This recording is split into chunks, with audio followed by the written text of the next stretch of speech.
Atos 14, de 21 a 28, acompanhe comigo a leitura da palavra de Deus.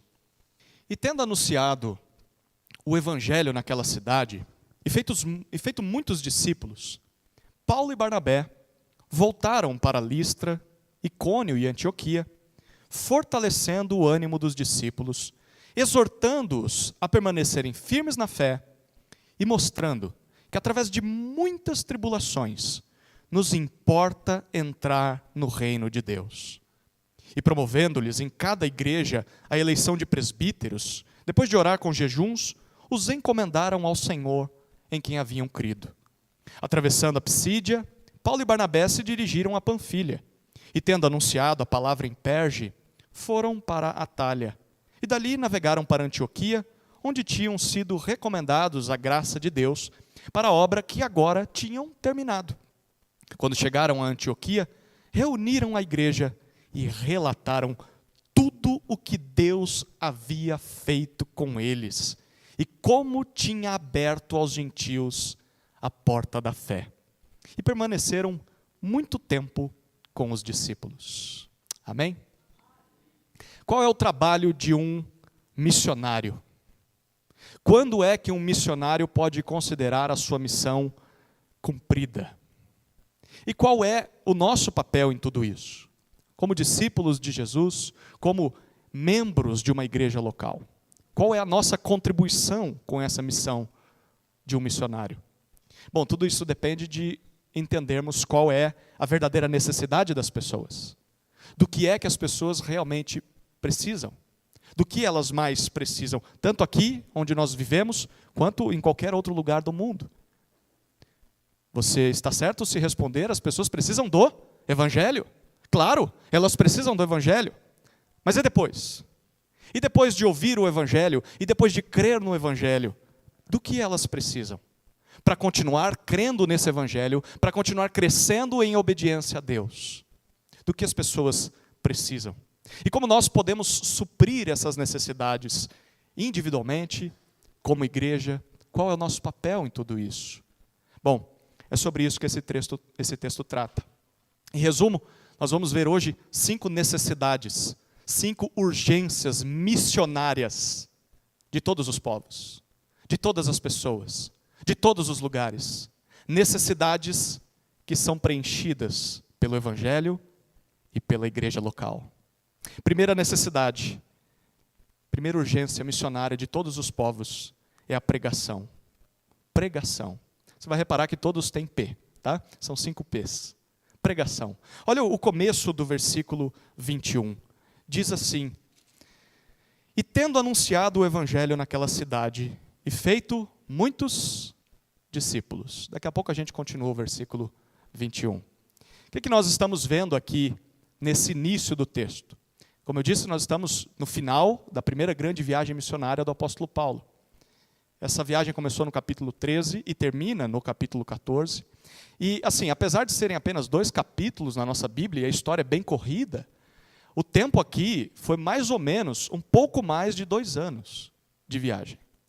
E nessa viagem, o que nós vimos lá no comecinho, no capítulo 13, foi que quem planejou essa viagem, quem deu início a essa viagem foi o próprio Espírito Santo. Em Antioquia, uma cidade, uma igreja recém-fundada, Deus levantou 2 dos mestres mais famosos daquela igreja, Barnabé e aquele que ainda era chamado de Saulo, lembra?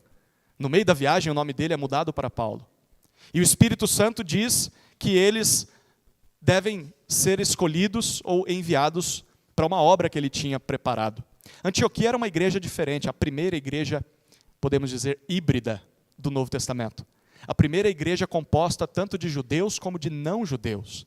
É uma igreja diversa, diversificada, e tinha de ser essa igreja, para alcançar pessoas que nunca ouviram falar do Evangelho, tanto judeus como não-judeus, era essa igreja. Então o Espírito Santo planeja isso, e envia esses 2 pregadores pelas mãos da igreja. A segunda coisa que a gente vê nessa viagem, é que conduzidos pelo Espírito, eles começam pregando o Evangelho na ilha de Chipre. A ilha de Chipre era a cidade natal de Barnabé.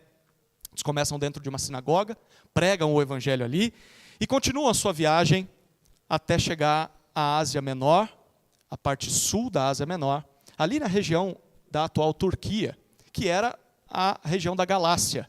É ali que começam as igrejas da Galácia. Inclusive, Paulo escreve a sua carta àquelas igrejas futuramente. E a gente sabe que, durante o percurso, depois que eles saem da ilha de Chipre, o auxiliar deles, o primo de Barnabé, o João Marcos, ele os abandona, lembra disso? Ele os deixa por algum motivo, mas eles não param de cumprir a missão. E muitas pessoas se rendem a Cristo, tanto na ilha quanto em outras cidades por onde eles passam. Mas em cada cidade por onde eles passaram, Chipre, Antioquia da Psídia, Icônio e Listra, até agora nós vimos todas essas cidades, eles enfrentaram muita resistência. Eles enfrentaram oposição e eles enfrentaram até perseguição. E no caso de Paulo, ele enfrentou apedrejamento. Lembra disso? Foi o último texto que nós estudamos em Atos, capítulo 14, versículos 19 e 20 mostram isso. Se você olhar rapidamente aí no contexto, no versículo 19, nós vemos que alguns descrentes judeus, eles se juntam com outros não judeus, porque não aceitam o evangelho e tentam silenciar Paulo e Barnabé, tentam matá-los. E o versículo 20 diz que Paulo é apedrejado, ele é levado para fora da cidade, dado como morto pelos seus inimigos. Os discípulos se reúnem em torno de Paulo, talvez imaginando que ele estivesse morto, mas Deus milagrosamente o restaura, e ele se levanta e adivinha, faz o quê? Volta para dentro da cidade. Mas no dia seguinte ele parte para a cidade vizinha, ele parte para Derbe. E o que acontece em Derbe? O que lemos no versículo 21. Eles evangelizam aquelas pessoas. O texto diz que eles anunciam o evangelho e fazem muitos discípulos. Apesar de não terem tido muito sucesso na cidade anterior, eles continuam a missão. Isso é muito curioso. Paulo tinha todos os motivos do mundo para abandonar a missão. Todos os motivos do mundo para abandonar o ministério. E eu diria mais, para muitas pessoas ele tem todos os motivos para abandonar até a fé cristã. Abandonar a vida cristã. Mas o que Paulo faz? Ele abandona? Não. Ele continua cumprindo a vontade de Deus. E qual era a vontade de Deus para Paulo? E qual é a vontade de Deus para mim e para você? Bom, a vontade de Deus está no versículo 21. Evangelizar pessoas e tornar essas pessoas discípulas de Jesus. Fazer com que essas pessoas imitem Jesus, sigam a Jesus. De nada adianta nós chegarmos em um lugar e falarmos da salvação em Jesus para essas pessoas. Evangelizar essas pessoas, mas sair dali sem ensiná-las o que isso significa. Sem ensiná-las como isso vai mudar a vida delas a partir de agora. Elas precisam aprender a ser seguidoras de Jesus. É isso que acontece como discípulos, como missionários, como igreja de Jesus. Essa é a nossa principal missão. Ir até as pessoas e pregar o evangelho. E uma vez que nós pregamos o evangelho, trabalhar para que essas pessoas se tornem discípulas de Jesus. Seguidoras de Jesus. A pergunta que nós precisamos fazer agora é se você está envolvido nisso.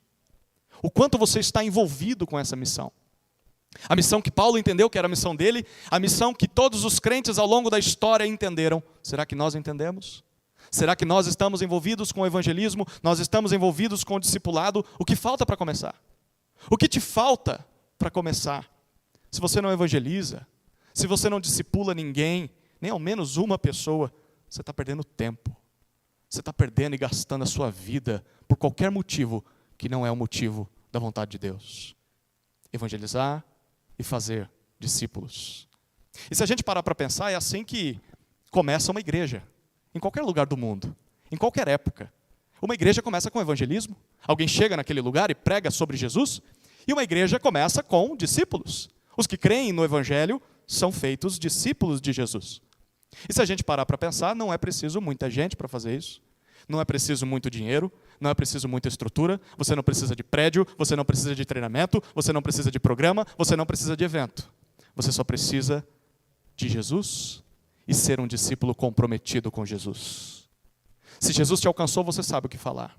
Se você segue a Jesus, você sabe ensinar pessoas a seguir a Jesus. Nós precisamos compartilhar o evangelho com os perdidos. E nós precisamos caminhar junto com eles para ensiná-los o que isso significa. O que significa seguir a Jesus. E o que esses novos discípulos vão fazer? Não que fazer curso, esse tipo de coisa não seja ruim. Mas, e antes dos cursos surgirem? Como as pessoas faziam missões? Como pessoas eram salvas? Discípulos que pregavam. E quando essa turma se converte, quando essa turma se torna discípulo, eles se reúnem. Não é assim? Eles se reúnem como igreja. Onde quer que esse evangelho tenha chegado. É assim que tudo começa. A melhor forma de nós cumprirmos a missão, a grande missão que Jesus deu aos seus discípulos, ide por todo mundo, pregai o evangelho. Façam discípulos de todas as nações. A melhor maneira de cumprirmos isso é plantando igrejas por onde quer que passemos. Igrejas que é a reunião de discípulos de Jesus em um lugar. E tudo começa com a pregação. As pessoas, os povos, precisam de pregação do evangelho. É assim que nós devemos ver o campo missionário. É assim que nós devemos ver ações missionárias. É assim que nós devemos ver o nosso papel em meio a tudo isso. Evangelismo, discipulado, plantação de igrejas. Essa é a nossa missão. Mas tem uma segunda necessidade que os povos têm. Os perdidos precisam de pregação do evangelho, mas eles também precisam de pastoreio. E depois que eles se convertem? E depois que eles se tornam discípulos, o que eles precisam? Pastoreio. Olha o que Paulo diz a partir do versículo, ou melhor, que Lucas, o narrador, diz para nós a partir do versículo 21. Até o versículo 22. Depois que eles cumprem esse trabalho inicial de evangelização e discipulado em Derbe, o versículo 21 diz que Paulo e Barnabé, o que eles fazem? E tendo anunciado o evangelho naquela cidade, feito muitos discípulos, Paulo e Barnabé voltaram. Eles voltam. Eles voltam. Voltam para onde? De onde eles vieram? Você lembra? A igreja de Antioquia. Antioquia da Síria. Não é a mesma Antioquia da Psídia, que é ali na região da Galácia. Vou tentar desenhar um mapa aqui, tá bom? Pensa, vai ser difícil desenhar esse mapa. Pensa em Israel, ok? Eu vou fazer o contrário aqui para tentar desenhar para vocês. Israel está aqui, certo? Antioquia da Síria está aqui, certo? Ao extremo norte, subindo no mapa em Israel. Aqui nós temos o mar Mediterrâneo. Nessa cidade, Deus chama Paulo e Barnabé. Eles começam como? Entrando no mar e vindo para uma ilha chamada Chipre, bem aqui. Nessa ilha, eles pregam o evangelho e depois sobem para a Ásia Menor, região da Turquia. Nessa região aqui, eles pregam e começam a vir para cá. E quando eles chegam aqui em Derbe, Derbe ficava muito próximo de Antioquia. Alguns dias, ou talvez semanas de viagem. É para lá que eles voltam? Eles voltam para casa? Voltam? O que o texto diz? O que o versículo 21 diz? Eles não escolhem o caminho mais curto, eles escolhem o caminho mais longo. Eles voltam não para casa, eles voltam por cada cidade por onde passaram. O versículo 21 diz que eles passam por Listra, Icônio e Antioquia da Psídia. Eles voltam todo o percurso que fizeram, o que vai levar provavelmente mais um ano de viagem. Eles estavam às portas de casa, do lado da terra prometida, mas eles voltaram. Voltaram e a pergunta é por quê? Por que eles passam de novo nas cidades por onde já pregaram o evangelho? Será que a missão já não estava cumprida? Eles já não tinham pregado? Tinham evangelizado pessoas, tinham feito discípulos. A missão estava cumprida? Não estava cumprida? Bom, não estava. Não estava porque eles preferem voltar. Aparentemente não. Paulo e Barnabé, eles sabem que a missão deles ainda estava incompleta. Porque não bastava pregar o evangelho àquelas pessoas, não bastava apenas torná-las discípulas. Eles percebem que precisavam fortalecer aqueles novos crentes. Precisavam encorajar aqueles novos discípulos, aquelas novas igrejas que surgiram por onde eles passaram. E aqui tem uma grande lição para nós, como discípulos, como igreja, como missionários. As pessoas precisam de pregação do evangelho, sim, mas elas também precisam de pastoreio, depois que creem. Não adianta deixá-las por conta própria. É por isso que todo missionário também precisa ser pastor. E essa é uma grande luta para quem tem no coração a chama pelo campo missionário. Porque muitas vezes pensa, eu só vou lá para pregar o evangelho, é isso que Deus me chamou para fazer. Tá, mas e se as pessoas se converterem? O que você vai fazer depois? Para onde você vai mandar essas pessoas se não tem igreja lá? Se você tem mais de um convertido, você já tem uma igreja ali. E agora? Do que eles precisam? Precisam de pastoreio. Então, todo missionário precisa ter essa noção. Uma vez que as pessoas se converterem, elas precisarão de pastoreio. E talvez esse missionário, ou estamos falando de uma missionária, não tenha esse dom, não tenha essas habilidades que Deus deu de cuidar dessas vidas. Bom, mas pelo menos ele precisa estar preparado, ou para formar pessoas para pastorear aquele rebanho, ou para levar alguém lá junto, porque aquele povo vai precisar de pastores. Vai precisar de pastoreio. E a gente vai ver isso um pouquinho mais à frente aqui no texto. É por esse motivo também que agências missionárias, projetos missionários, projetos evangelísticos precisam estar unidos a igrejas locais. Precisam estar vinculados a igrejas locais. Porque senão o projeto começa, e nós conhecemos inúmeros casos de que isso acontece. O projeto começa, as pessoas se convertem, para onde nós mandamos essas pessoas? Projetos missionários são uma bênção, missões são uma bênção, mas precisam estar ligados a igrejas locais, para que quando a pessoa se converter, ela tenha para onde ir, para ser acompanhada e pastoreada. Paulo e Barnabé percebem isso. E o versículo 22 descreve para nós o que eles fizeram em cada igreja por onde passaram. Eles pregaram o evangelho, algumas cidades tiveram que sair às pressas. Mas eles voltando agora, tentando evitar confusão, né? Provavelmente já não mais andando em praças públicas, mas visitando as casas. Eles têm duas atitudes. No versículo 22 nós vemos duas atitudes que preenchem necessidades que todos os discípulos de Jesus têm. Todas as igrejas têm essas necessidades, nós também temos. A primeira necessidade é de fortalecimento. O versículo 22 diz que nessa viagem de volta, eles passam por aquelas cidades, fortalecendo o ânimo dos discípulos. Renovando a alma, diz uma outra versão. A ideia aqui é de você tornar ainda mais forte aquilo que já está forte, mas precisa de fortalecimento. Pensa em você que faz academia. Se não faz, talvez o médico já mandou fazer e você está sendo teimoso. Mas você que faz algum tipo de exercício. Quando você vai lá e faz um exercício, você está exercitando um músculo que já está lá, mas você quer deixá-lo mais forte, mais resistente. É isso que Paulo está fazendo com Barnabé em cada lugar que passa. As pessoas já estão lá, crentes em Jesus, mas eles querem fortalecer o ânimo dessas pessoas, deixá-los ainda mais vigorosos na fé. Todo discípulo, seja ele um novo convertido ou um velho convertido, toda igreja local, seja ela antiga ou nova, todos estes precisam de fortalecimento. Todos nós precisamos de fortalecimento. Sem fortalecimento, nós corremos o risco de não crescermos mais. E isso tem um nome. Eu falei de musculação. Atrofiamento, não é? O músculo começa a atrofiar. Ele começa a diminuir e ficar frágil. E a fé é assim também. Se você não se desenvolve, se você não é fortalecido, você pode chegar ao ponto de desanimar na vida cristã. Atrofia a sua fé. Por isso você precisa estar perto do povo de Deus. Você precisa congregar, você precisa de uma igreja local. Você não subsiste sozinho. E talvez você já percebeu isso. Vivendo de mensagem de internet, achando que só lendo a Bíblia em casa, lendo livros devocionais, você conseguiria ficar firme, mas você não consegue. Sabe por que você não consegue? Porque Deus não te fez para conseguir. Deus te fez porque você necessita de uma igreja local. Todos nós necessitamos. Seja o melhor pregador, seja alguém que acabou de se converter, todos nós precisamos. E a gente vai ver isso no final do texto.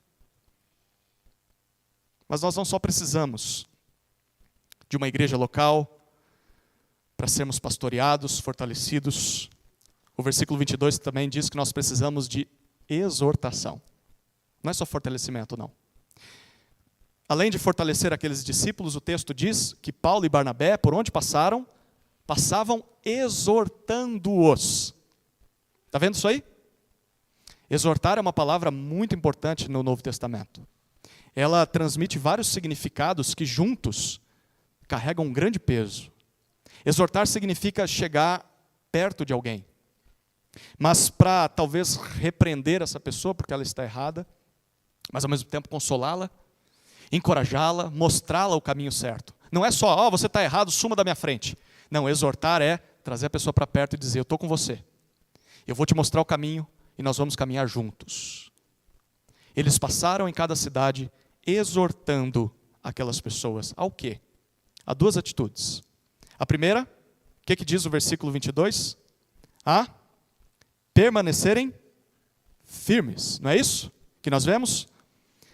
A partir de agora, o que Paulo e Barnabé estão dizendo para aquele povo é dever de vocês e de mais ninguém se esforçar para continuar crendo em Jesus. Nós chegamos aí, nós falamos de Jesus para vocês, nós tivemos que sair, voltamos para cá, estamos encorajando vocês, fortalecendo vocês, mas vocês precisam saber que a partir de agora, vocês precisam continuar firmes na fé. Deus nos chama a fazermos tudo o que nós pudermos para permanecermos firmes na fé. Nós não podemos esperar isso das outras pessoas.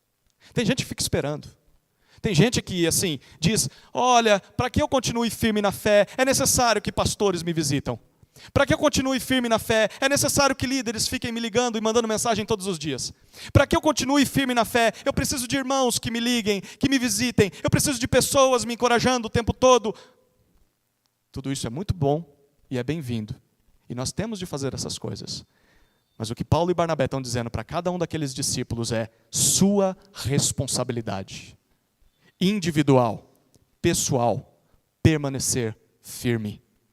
Ainda que pessoas te esqueçam, ainda que pessoas se afastem de você, ainda que pessoas se oponham a você, ainda que pessoas te persigam, ainda que pessoas te traiam, ainda que pessoas te abandonem, ainda que pessoas desistam da caminhada cristã, abandonem a missão, abandonem a igreja, ainda assim nós somos responsáveis por permanecermos firmes na fé em Jesus. Cada um de nós, depende de nós. É nossa responsabilidade e por isso eles precisavam ser exortados. Talvez você veja aqui hoje só para ouvir isso. Mas não é só essa exortação. Tem uma segunda exortação no versículo 22. A segunda exortação é que eles precisavam saber que as tribulações são comuns à vida cristã. O texto diz que em cada igreja eles diziam àqueles discípulos uma verdade imutável que continua sendo verdade em qualquer época, em qualquer cultura. A verdade está no final do versículo 22, olha o que diz. Através de muitas tribulações, nos importa entrar no reino de Deus. Em outras palavras, o que Paulo e Barnabé estavam dizendo para aquelas pessoas é o seguinte: o nosso destino não é esse mundo. A nova Canaã, a nova Jerusalém, não é aqui. Nós estamos indo para lá. O nosso destino é o reino de Deus, um reino eterno. Mas até chegarmos lá, nós vamos passar por muitas aflições. Vamos passar por muitas angústias, muitas dores, muitas tentações, muitas provações. E vocês não devem esperar nada menos do que isso. Tem gente que procura Deus e chega em falsas igrejas que ouvem dessas pessoas que estão lá dentro. Olha, se você vir para Jesus, nunca mais vai sofrer. Não vai ficar mais doente, não vai mais ter prejuízo. A sua vida vai ser só bênção, prosperidade, cura, milagres. Mentira. Leia a Bíblia e você vê que não é isso. Deus pode fazer essas coisas, mas o que Ele garante para todos nós é que importa passar por muitas tribulações e então entrar no reino de Deus.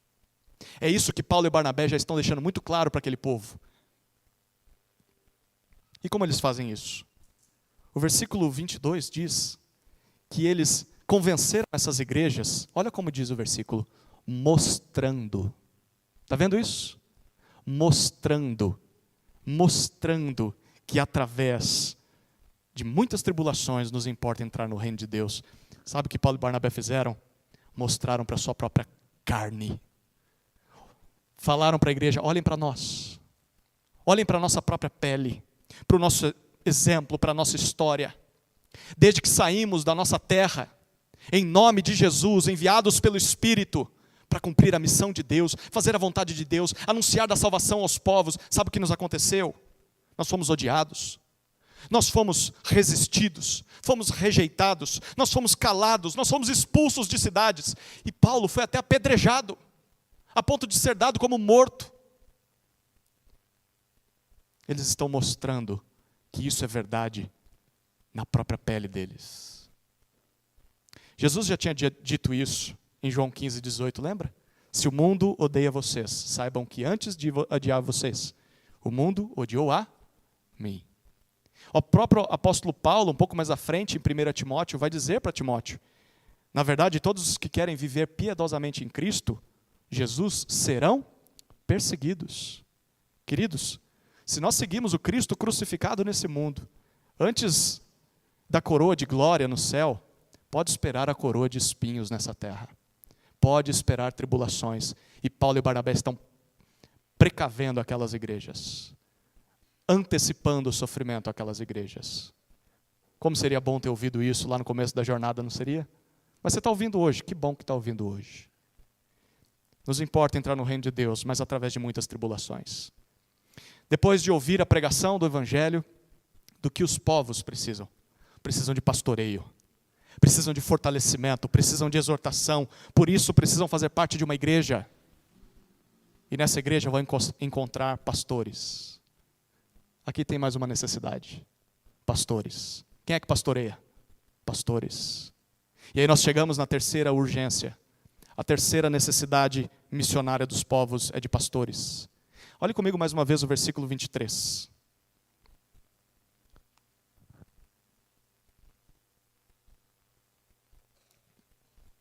E promovendo-lhes em cada igreja a eleição de presbíteros, depois de orar com jejuns, os encomendaram ao Senhor em quem haviam crido. Antes da gente se aprofundar no que está vendo nesse versículo, é necessário entender o contexto dele. Desde o início, as igrejas do Novo Testamento, elas surgiram dentro do judaísmo do primeiro século. O que isso significa? Que a igreja começou com os judeus. Jesus veio para os que eram os seus. Os seus, a maior parte, rejeitaram, mas alguns creram. O próprio apóstolo Paulo é um exemplo disso. A igreja começa em Jerusalém. E como os judeus se organizavam? Depois a igreja começa a alcançar os não-judeus. Mas os judeus, eles se reuniam aos sábados, era o dia de guardar o sábado, e eles se reuniam em sinagogas. Lembra dessa palavrinha? Eram como que salões em que eles se ajuntavam para ouvir a leitura do Antigo Testamento, ouvir uma explicação dessa leitura. Eles se juntavam para orar, se juntavam para cantar os salmos, para coletar ofertas e doações para ajudar os mais pobres. E quem liderava tudo isso? Bom, tinha um grupo de líderes, e esses líderes eram chamados de anciãos, que literalmente é a tradução da palavra presbíteros, na língua grega. Os anciãos, ou líderes nas sinagogas, eram presbíteros. Os presbíteros, ou anciãos, eles tiveram a sua origem na tradição judaica há muito tempo. Se você lembra do livro de Êxodo, quando Moisés estava muito atarefado para julgar aquele monte de israelita no deserto, o seu sogro dá uma dica, um conselho: olha, divida esse fardo com outros. E ali então Deus divide da sabedoria de Moisés com outros 70 líderes dentro de cada tribo. E esses homens ajudam a julgar as causas, a liderar o povo. É daí que vem a tradição do judeu do chamado sinédrio. O sinédrio era a reunião dos 70 anciãos de Israel.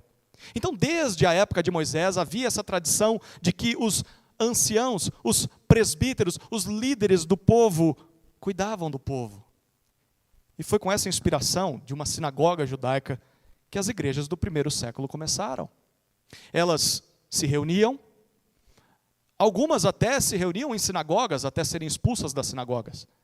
Mas se reuniam talvez nas casas, uns dos outros. No começo se reuniam no templo, mas eles não se reuniam mais no sábado. Eles começaram a se reunir no domingo, o dia da ressurreição de Jesus, o dia do Senhor para eles. E nesse dia de reunião, eles ouviam a palavra, eles oravam, eles cantavam, eles ofertavam, eles faziam batismos, eles celebravam a ceia do Senhor, como vamos fazer daqui a pouco. E quem liderava esse povo? Os anciãos, os presbíteros, como era na sinagoga judaica. E foi aqui, nesse texto, no versículo 23, onde tudo começou.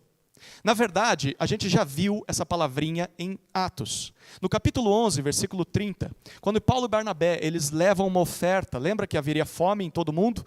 Jerusalém passaria necessidade, eles levam uma oferta da igreja de Antioquia até Jerusalém, até as mãos dos presbíteros de Jerusalém. Jerusalém já tinha presbíteros, porque era uma comunidade judaica. Judeus que se converteram a Jesus, líderes daquele povo.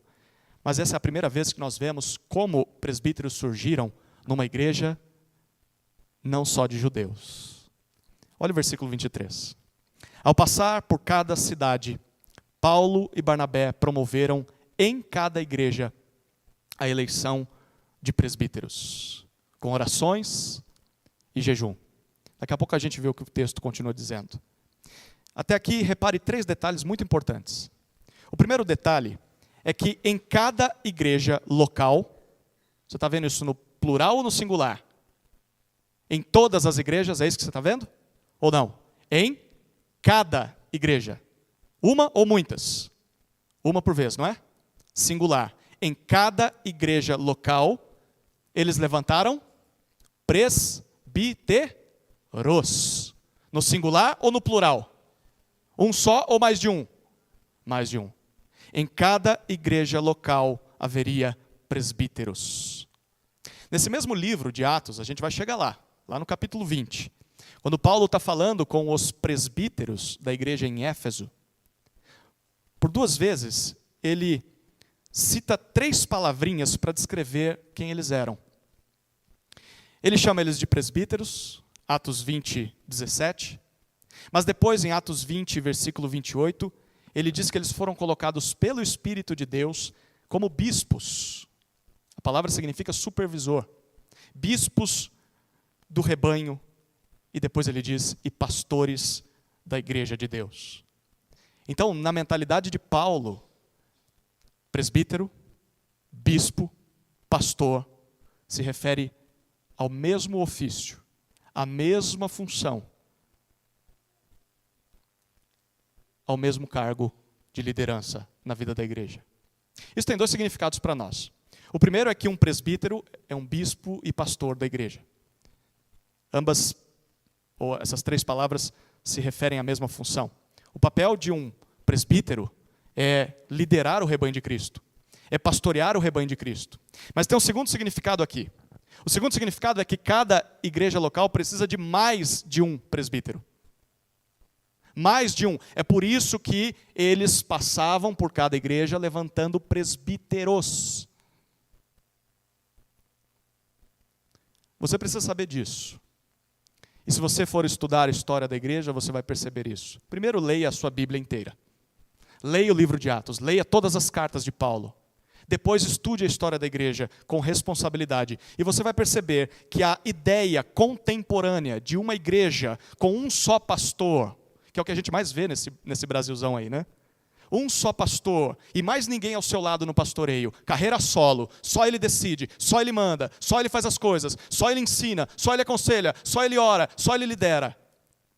Na verdade, isso não é extraído da Bíblia. Desculpe talvez ofender a sua tradição, mas não é extraído da Bíblia. Isso é fruto de erros cometidos ao longo da história. Algo muito danoso para a vida de uma igreja, para a saúde de uma igreja, para a missão de uma igreja. Se você já conheceu casos de igrejas na mão de um só pastor, se o cara é piedoso, ele vai estar sempre cansado, porque ele não dá conta de cuidar de todo mundo. E se ele não é piedoso, se ele é um falso mestre, ele causa muitos males para a vida da igreja, não é verdade? Deus não planejou a igreja para ser assim. No Novo Testamento, Jesus deixa claro que ele espera que a sua igreja seja pastoreada por mais de uma pessoa. Presbíteros, no plural. Nós precisamos disso. Nós precisamos orar para que Deus nos dê presbíteros. Precisamos orar para que Deus nos indique pessoas a treinar para ser presbíteros. Precisamos ordenar presbíteros, no plural. Mas tem um segundo detalhe nesse versículo. O detalhe é que Paulo e Barnabé, eles foram aqueles que lideraram esse processo. Eles passaram por aquelas cidades, pregaram o evangelho e igrejas nasceram. Agora eles voltam e percebem que aquele povo precisa de pastores, presbíteros. E Lucas diz para nós, no versículo 23, que por onde eles passam, olha o que diz o versículo 23, e promovendo-lhes em cada igreja a eleição de presbíteros. Essa palavrinha promover, ou melhor, promover a eleição, é a tradução de uma só palavrinha grega, que talvez esteja na sua Bíblia como nomear, nomearam ou designaram presbíteros. Mas essa palavrinha significa literalmente escolher alguém com a mão, levantando a mão. É isso que essa palavrinha significa. Ao longo da história, esse termo tem sido interpretado de duas formas. Primeiro, o que alguns intérpretes dizem é que Paulo e Barnabé, quando chegaram na igreja, eles apontaram o dedo para quem eles queriam que fossem os presbíteros naquela igreja. Você, você e você. Os presbiterianos seguem mais essa linha. Outros interpretaram que não foi Paulo e Barnabé quem levantou a mão e escolheu. Foi a igreja que levantou a mão. A igreja que votou, por maioria, quem seriam os presbíteros daquela igreja. Os batistas gostam mais desse lado e as igrejas congregacionalistas. Mas é bem provável que essa expressão, quando Lucas a escreveu, e escolheu colocar ela nesse texto, é bem provável que ele estivesse citando a junção das duas coisas. É bem provável que Lucas estivesse dizendo o seguinte: Paulo e Barnabé chegaram para a igreja e disseram como presbíteros deveriam ser. Explicaram quem seriam essas pessoas, quais as qualificações delas. E talvez até indicaram nomes. Irmãos, nós reconhecemos que Deus pode estar levantando esse aqui, aquele ali. E a igreja, como que a igreja reage a isso? Bom, a igreja avalia o critério, olha para a vida dos irmãos e apoia as indicações. E levanta a mão e diz: nós concordamos com vocês, faz todo sentido, realmente esses homens parecem presbíteros e vão nos pastorear. Como presbíteros deveriam ser? Você sabe como presbíteros deveriam ser? Simplesmente é alguém do mundo dos negócios? É alguém que fala bem? É um líder nato, que sempre liderou campanhas estudantis, sempre liderou projetos, trabalhos na escola, é isso? É alguém que tem boa aparência? É alguém eloquente? É alguém de carisma? É assim que a gente escolhe presbíteros? Sim ou não? Bom, Paulo, um pouco mais à frente na sua jornada, vai escrever para 2 pastores como eles poderiam escolher presbíteros. Como escolher presbíteros? Tem um critério. A gente vai olhar lá rapidamente agora, em 1 Timóteo, capítulo 3. Deixe o seu dedo aí em Atos 14, mas rapidamente venha para 1 Timóteo 3.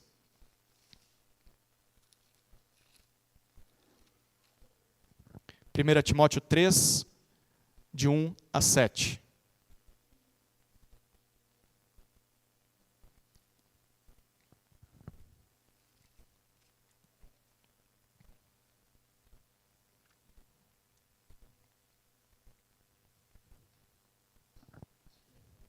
Achamos? 1 Timóteo 3, de 1 a 7. Fiel é a palavra. Se alguém deseja o episcopado ou ser bispo, excelente obra almeja. É necessário, pois, que o bispo seja o quê? Irrepreensível. Como é alguém irrepreensível? Esposo de uma só mulher, moderado, sensato, modesto, hospitaleiro, apto para ensinar. Não dado ao vinho, nem violento, porém cordial, inimigo de conflitos, não avarento, e que governe bem a própria casa, criando os filhos sob disciplina, com todo respeito. Pois se alguém não sabe governar a própria casa, como cuidará da igreja de Deus. Que o bispo não seja recém-convertido, para não acontecer que fique cheio de orgulho e incorra na condenação do diabo. É necessário também que ele tenha bom testemunho dos de fora, a fim de não cair na desonra e no laço do diabo. É bem provável que Paulo tenha dito isso para aquelas igrejas. Mas em Tito ele também repete essa mesma lista com uma outra alteração. Queria que você fosse lá um pouco mais à frente. Passa 2 Timóteo, chega em Tito, capítulo 1, versículos 5 a 9. Tito 1, de 5 a 9.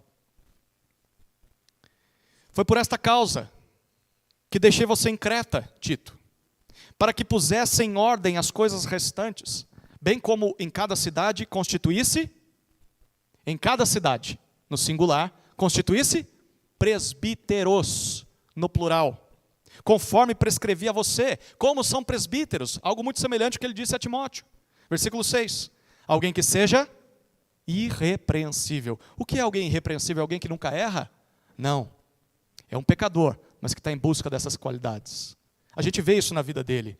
Olha o que tem no texto. Marido de uma só mulher, que tenha filhos crentes que não são acusados de devassidão, nem são insubordinados.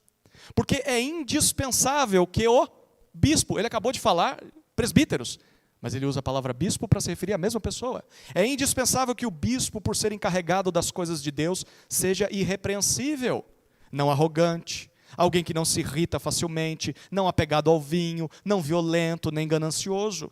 Pelo contrário, o bispo deve ser hospitaleiro, amigo do bem, sensato, justo, piedoso, deve ter domínio de si, ser apegado à palavra fiel, que está de acordo com a doutrina, para que possa exortar pelo reto ensino e convencer os que contradizem este ensino.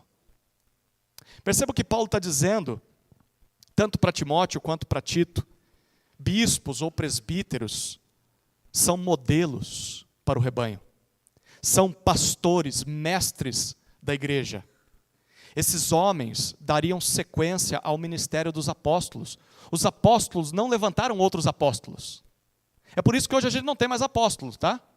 Porque um apóstolo é alguém que viveu com Jesus os 3 anos de ministério dele e foi testemunha da sua ressurreição. Se você diz, ou ouve alguém falando que é apóstolo hoje, ou esse cara tem mais de 2.000 anos de vida, ou ele é um mentiroso.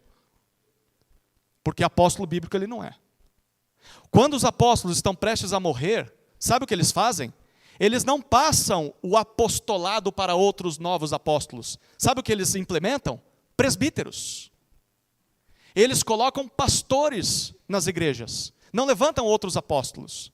Esses presbíteros dariam sequência ao pastoreio do povo de Deus. E por isso eles precisavam e precisam até hoje ser irrepreensíveis. Ser homens aptos a ensinar e defender a palavra. E homens que precisam ser escolhidos com calma. Volta os olhos de novo para 1 Timóteo capítulo 5, versículo 22. 1 Timóteo 5, 22. Se Deus permitir, nós vamos nos debruçar em 1 Timóteo ano que vem. Olha o que Paulo diz no capítulo 5, versículo 22. Falando sobre levantar presbíteros. Ele diz o quê? Não tenha pressa para impor as mãos sobre alguém. Não seja cúmplice dos pecados dos outros. Conserve-se puro. Presbíteros precisam ser levantados e escolhidos com calma. É necessário observar a vida dele. É necessário ver se todas as características estão lá mesmo. Precisam ser homens confiáveis, homens irrepreensíveis. Por isso que quando a gente volta para Atos, a igreja fez isso com oração e jejum. Para levantar presbíteros, a igreja precisa orar e jejuar em todo o processo. A pergunta é por quê? Bom, porque os presbíteros, volta lá para Atos 14, versículo 23. Olha o final do versículo 23. Atos 14, 23.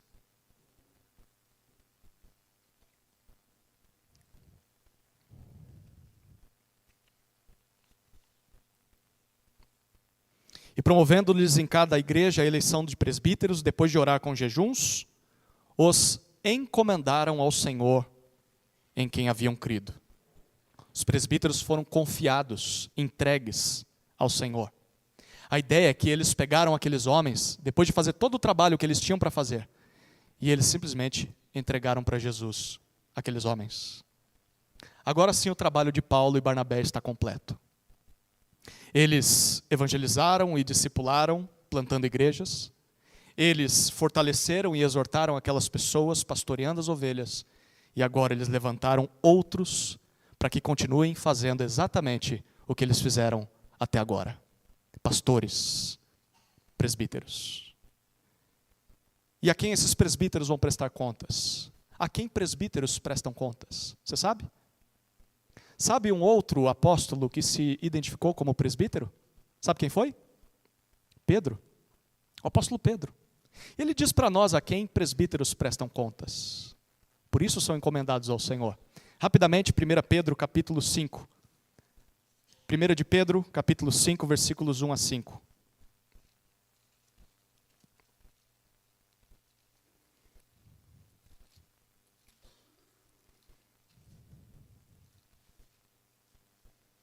Primeira Pedro 5, de 1 a 5.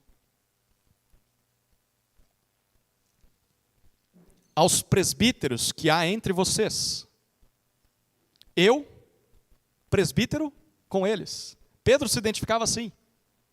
Testemunha dos sofrimentos de Cristo e ainda coparticipante da glória que há de ser revelada.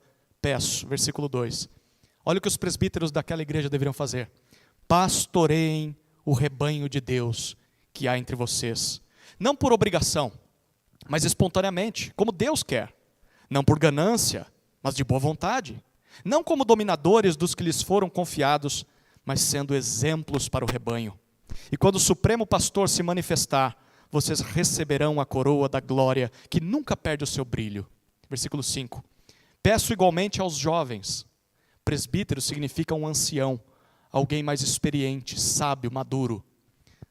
Dentro desse contexto, é bem provável que ao se referir aos jovens, ele está dizendo aos outros que não são anciãos, aos que não são presbíteros. A igreja, aos membros dessa igreja, peço a vocês, estejam sujeitos aos que são presbíteros, porque a palavra mais velhos aqui é a mesma para presbíteros.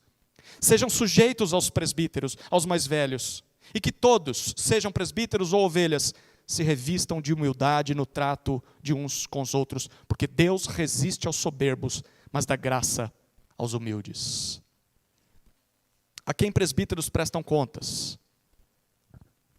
Presbíteros prestam contas ao Supremo Pastor. Por isso, devem pastorear o rebanho de Deus como Cristo quer. E a igreja deve se submeter e ouvir em obediência a Cristo. Foi isso que Paulo e Barnabé fizeram em cada igreja por onde passaram. Eles levantaram pastores, presbíteros. Essa é a terceira necessidade que todos os povos têm. E talvez você esteja torcendo o nariz. Bom, reclama com Deus, porque foi assim que Ele organizou a igreja. Você precisa de pastores. Você não dá conta sozinho. Você precisa de pessoas que te direcionem com a palavra de Deus. E você precisa se submeter aos pastores que Deus te dá. Terceira, ou melhor, quarta necessidade. Quarta urgência missionária dos povos. Volta para Atos, capítulo 14, versículos 24 a 26. Todos os povos precisam da palavra. Palavra, mais um P. Atos 14, 24 a 26. Atravessando a Psídia, Paulo e Barnabé se dirigiram a Panfilha, e tendo anunciado a palavra em Perge, foram para Atália, e dali navegaram para Antioquia, onde tinham sido recomendados a graça de Deus para a obra que agora tinham terminado. Depois que eles passam por Antioquia, Paulo e Barnabé atravessam a Psídia, descem até a Panfilha, chegam a Perge, e o versículo 24, ou na verdade o versículo 25 nos diz que quando eles chegam ali, o texto diz que eles anunciam a palavra.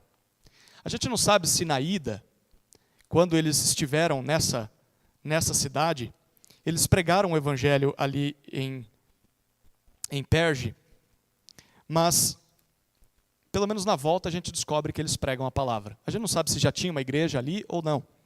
Mas independentemente de haver uma igreja em Perge, era muito claro para Paulo e Barnabé de que aquele povo só creria em Jesus se ouvisse da palavra do Evangelho. E só continuaria crente se continuasse ouvindo essa palavra. E é esse o trabalho que os presbíteros fariam. Os presbíteros continuariam pregando a palavra em cada igreja. Lembra? A gente leu nos textos. É por isso que eles precisavam conhecer a palavra.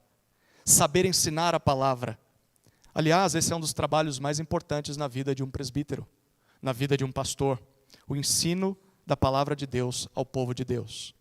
Tanto é que lá em 1 Timóteo, Paulo diz que os presbíteros que se afadigam, em especial no ensino da palavra, devem ser tratados com dupla honra, por causa do trabalho que realizam.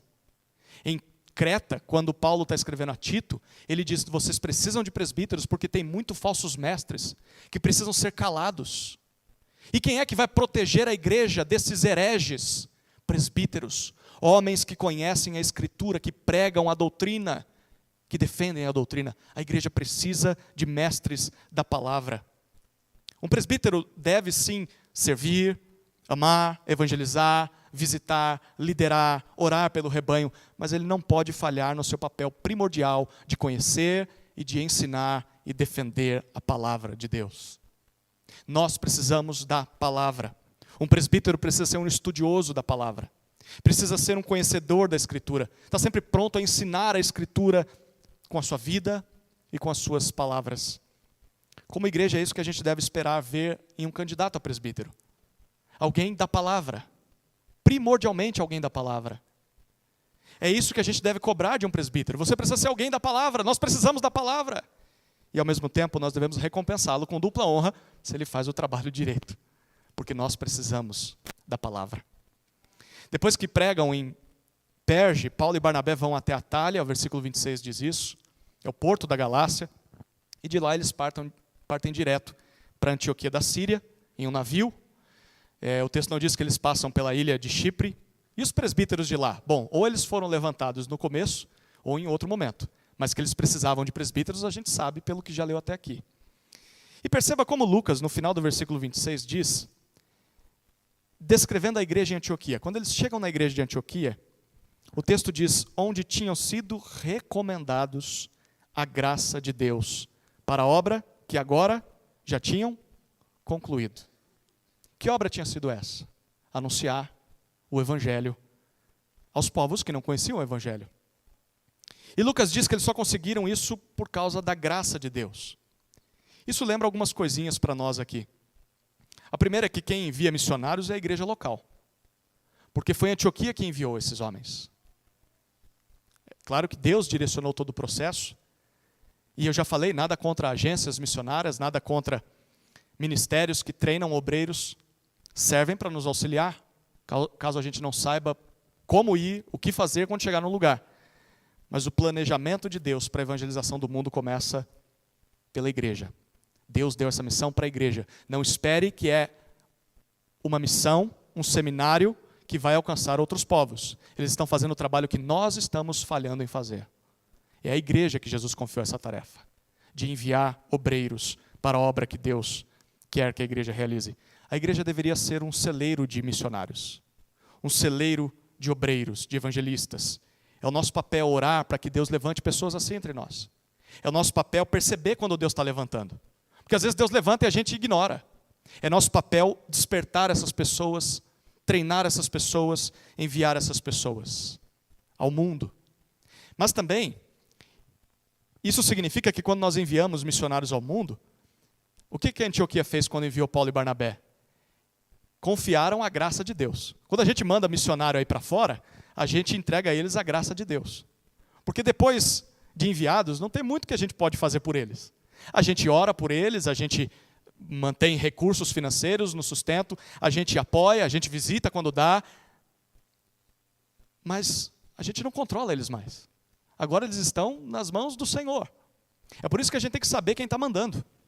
Tem que saber que tipo de missionário a gente está enviando. Você conhece quem ele é? Conhece a sua vida, a sua história? Ele de fato é convertido? Ele entende o Evangelho? Você conhece a doutrina dele? Conhece a teologia dele? A gente tem que conhecer quem está mandando. Não pode mandar qualquer um.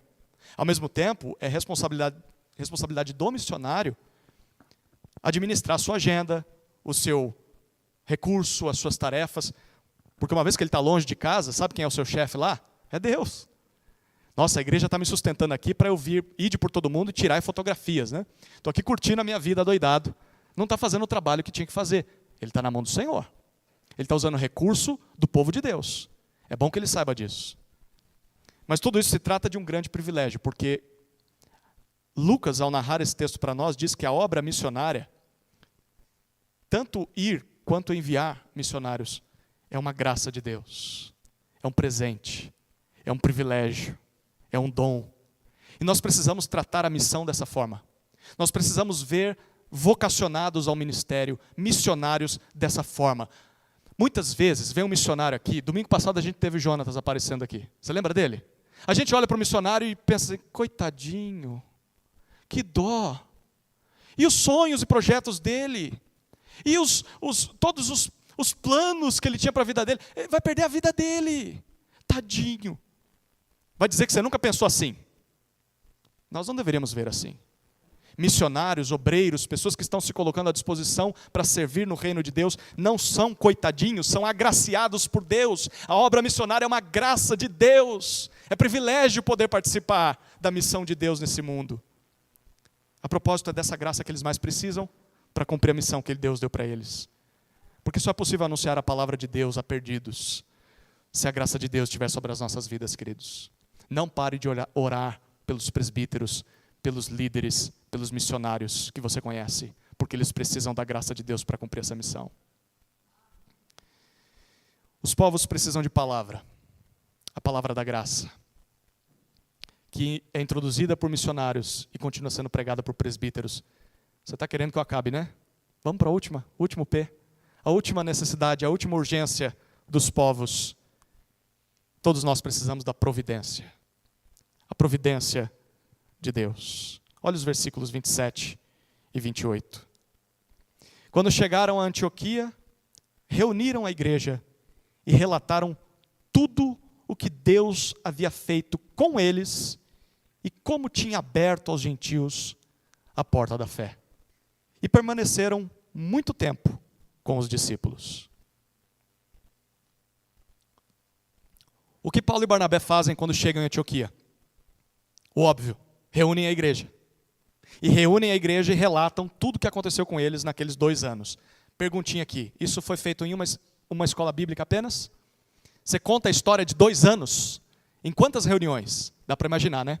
Quanto tempo eles passaram contando para a igreja? Haja reunião para contar cada caso, cada situação, cada milagre, cada conversão. E Paulo e Barnabé fazem isso. E segundo eles, o versículo 27 diz, o que aconteceu em todas essas viagens? Eles explicam. Eles contam, olha o que diz o 27, tudo o que Deus havia feito. O que Deus fez? Ele trabalhou de 2 formas. Primeiro, o texto diz, tudo o que Deus havia feito com eles. Preste atenção aqui. Paulo e Barnabé pregaram. Até milagres eles fizeram ao longo do percurso. Mas no final das contas, eles dizem, não tinha a ver conosco. O poder não estava em nós. Não era a nossa capacidade, tudo tinha a ver com Deus. A obra era de Deus. As ações, o poder, os resultados também são de Deus. Deixa eu dizer uma coisa, querido. Se você faz qualquer coisa em prol do Evangelho, seja servir mesas, seja receber pessoas na sua casa, repartir uma refeição com um faminto, socorrer um necessitado, ofertar algum valor, doar algum recurso para alguém, orar com uma pessoa, chorar com um enlutado, aquele que está triste, abatido. Se você fala de Jesus para alguém, se você visita um doente, se você ri com quem se alegra, se tem alguma ousadia na sua vida, se tem alguma coragem, alguma sabedoria, algum vigor, alguma misericórdia, se há alguma graça sendo demonstrada na sua vida e se tem algum resultado, se pessoas se convertem, se milagres acontecem, se pessoas são gratas pelo teu ministério, não é por causa da sua capacidade, não é por causa da sua iniciativa, não é porque você é bom o suficiente, segundo Paulo e Barnabé, é por causa de Deus agindo em você e através de você.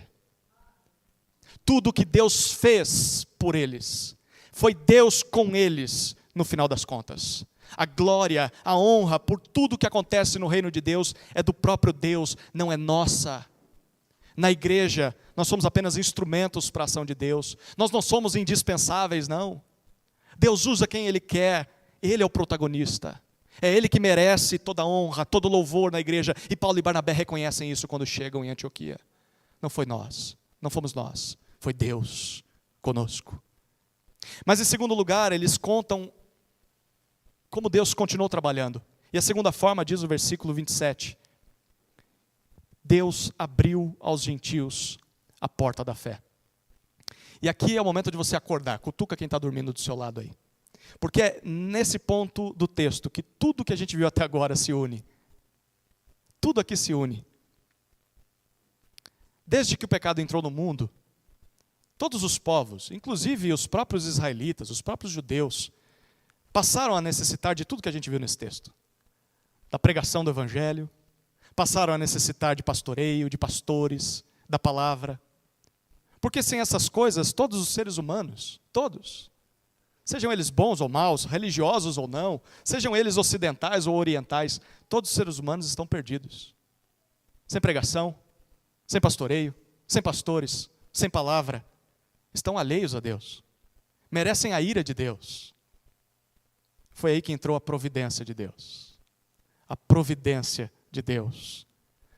Nós nos rebelamos contra Deus, mas apesar disso, Deus não desistiu de nós. Deus sempre sonhou em nos ver ao seu lado no seu reino eterno. Foi por isso que Deus enviou o seu Filho à terra. Ele enviou Jesus Cristo, seu próprio Filho a esse mundo, para sofrer o castigo que os nossos pecados mereciam, para que enfim nós pudéssemos ser perdoados por Deus, libertos de uma vez por todas da justa e eterna condenação que nós merecíamos por conta dos nossos pecados. E ao cumprir a sua obra na cruz, Jesus ressuscitou. Ao terceiro dia, Jesus entrou no reino de Deus e isso possibilitou a nossa entrada. Possibilitou agora que também pelo sangue derramado no Calvário, nós pudéssemos nos reconciliar com Deus. E essa estrada, marcada como um rastro de sangue até o reino de Deus, essa mensagem do Evangelho foi oferecida primeiro aos judeus. Primeiro a eles. Mas segundo o que nós temos lido no livro de Atos, e segundo o que Paulo e Barnabé dizem para aquela igreja em Antioquia, agora está disponível aos gentios. Essa estrada foi aberta também para não judeus. E esse texto está falando de mim e de você. A menos que você seja um judeu. Mas se não é, se não fosse essa graça de Deus e a providência de Deus, nós nunca sequer saberíamos que existe salvação. É isso o que Paulo e Barnabé estão dizendo àquela igreja. A porta da fé, uma abertura para entrar nessa estrada que leva para o reino de Deus, nos foi feita. Há uma porta aberta para nós agora. E hoje eu e você, que antes nem conhecíamos a Deus, nós podemos encontrar perdão, redenção, nós podemos encontrar o Deus Pai por meio de Jesus. E Paulo e Barnabé estão dizendo, tudo isso porque a providência de Deus chegou até nós. Não fosse essa provisão, em colocar esse plano em prática, em registrar essa história, preservar essa história para que ela chegasse até mim e você, através da boca de um pregador, nós nunca entraríamos no reino de Deus. Eu e você sequer saberíamos que Ele existe. Nós continuaríamos perdidos achando que estamos certos. E muito menos saberíamos o caminho que nos leva até o reino de Deus. E sabe qual é o meio? O canal que Deus escolheu para proteger essa mensagem? Para preservar essa mensagem, desse caminho, dessa porta aberta para o reino? Sabe qual é o canal que Deus escolheu para anunciar essa mensagem? A igreja local. A igreja. Você que despreza a igreja. Você que acha que igreja não é necessário. Leia a tua Bíblia. Como que eu sei que é a igreja? Foi por isso que Paulo e Barnabé, no versículo 28, depois de serem chamados por Deus para uma missão pela sua igreja local, eles estão na igreja e Deus levanta eles da igreja, manda eles para plantar igrejas onde não havia igreja. Eles voltam para a igreja enviadora. E o texto diz no versículo 28 que eles permanecem muito tempo com os discípulos. Provavelmente aqui eles passam um ano inteiro contando todas as histórias. do que aconteceu até que entre o capítulo 15, que é o que a gente vai ver no ano que vem. Nesse período de um ano, provavelmente Paulo escreve a carta aos Gálatas, porque alguma coisa aconteceu lá, mas a gente vai ver isso, são cenas dos próximos episódios. Mas perceba, Paulo e Barnabé não só acreditavam na igreja local, como plantaram igrejas, mas eles também participavam de uma igreja local. Eles não eram missionários deslocados da igreja. Eles não eram missionários separados da igreja, eram missionários que estavam em uma igreja local. E é isso que qualquer missionário deve fazer e amar, a igreja local. Quer você goste ou não, Deus designou a igreja como guardiã da mensagem do reino. A igreja preserva e anuncia o caminho de Deus, o evangelho. E nós devemos amar a igreja como Deus a ama. Nós devemos ver a igreja dessa forma, apesar das suas imperfeições, apesar das suas falhas. Ela é a guardiã da mensagem do evangelho, a porta para o reino de Deus. Qual é o trabalho de um missionário? Quando é que nós sabemos que o missionário cumpriu sua missão? Qual o nosso papel em tudo isso? Bom, todos os povos precisam de pregação, todos os povos precisam de pastoreio, todos os povos precisam de pastores, todos os povos precisam de palavra e todos os povos precisam da providência de Deus. E um discípulo de Jesus, você, membro de igreja, líder de grupo, presbítero, diácono, você, missionário no campo, você só vai poder descansar. Ouça muito bem isso. Você só vai poder parar de trabalhar quando todas essas palavras com P, pregação, pastoreio, pastores, palavra, providência de Deus, tudo isso estiver presente na tua vida, quando você estiver fazendo parte de uma igreja local e quando tudo isso estiver na vida dos outros, através da plantação de igrejas, do evangelismo e da consolidação de comunidades de discípulos de Jesus. Então, isso é trabalho que não acaba mais, né? Porque nós só vamos concluir esse trabalho quando Cristo voltar. Então, mãos e joelhos à obra. Amém? Essa é a nossa missão, queridos. Vamos orar. Senhor Jesus, muito obrigado pela Tua palavra, que nos ensina, nos exorta, nos encoraja e nos dá direção. Sejamos uma igreja que não apenas entende o Evangelho e crê no Evangelho, mas sejamos uma igreja, Senhor, que valoriza o que é ser igreja, e uma igreja que está envolvida com a Tua missão nesse mundo. Não permita, Senhor, que sejamos preguiçosos no nosso trabalho, que ao retornar em glória, Jesus nos encontre fiéis à missão que nos confiou, de fazer discípulos de Cristo de todas as nações. Ajuda-nos nessa missão, Senhor. Oramos assim em nome de Jesus. Amém.